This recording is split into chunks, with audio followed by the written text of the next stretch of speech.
కేంద్ర మంత్రి కిషన్ రెడ్డి వ్యాఖ్యలకు కౌంటర్ ఇచ్చారు మంత్రి పొన్నం ప్రభాకర్. కాళేశ్వరం ఏటీఎం అని బీజేపీ పదే పదే ఆరోపించిందన్నారు పొన్నం. లిక్కర్ స్కామ్ అని కూడా బీజేపీని చెప్పిందన్నారు. కేసీఆర్ కు తొత్తుగా మాట్లాడొద్దని హితో పలికారాయన. 6 గ్యారంటీలు సోకులకు కాదు, పేద ప్రజల సమస్యల పరిష్కారానికని అన్నారాయన.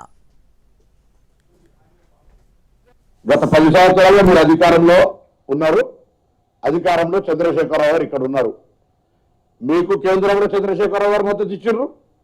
మీరు దేశంలో ఎవ్వరు భారతీయ జనతా పార్టీని వ్యతిరేకించినా వాళ్ళ మీద సిబిఐ, ఈడీ ఎన్ఫోర్స్మెంట్ రైడ్లైనా ఒక కేసీఆర్ కుటుంబం తప్ప.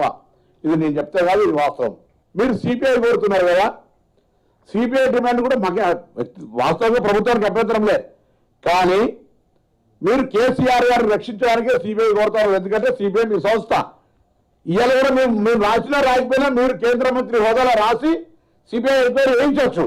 సిబిఐ ఎంక్వైరీ కింద ఇంతకుముందు సహారా స్కామ్ అయింది, లిక్కర్ స్కామ్ అయింది, అనేక స్కామ్స్ జరిగినాయి.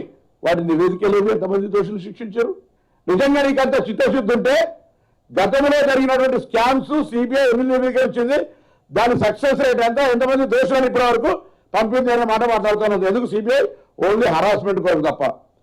నిజంగా ఆ హరాస్మెంట్ అయినా కేసీఆర్ గారు చేస్తుంటే అది కూడా లేదు. మా ప్రభుత్వం అధికారంలోకి రాగానే కాళేశ్వరం ప్రాజెక్టుకు సంబంధించి జ్యుడిషియల్ ఎంక్వైరీ ఆదేశించింది.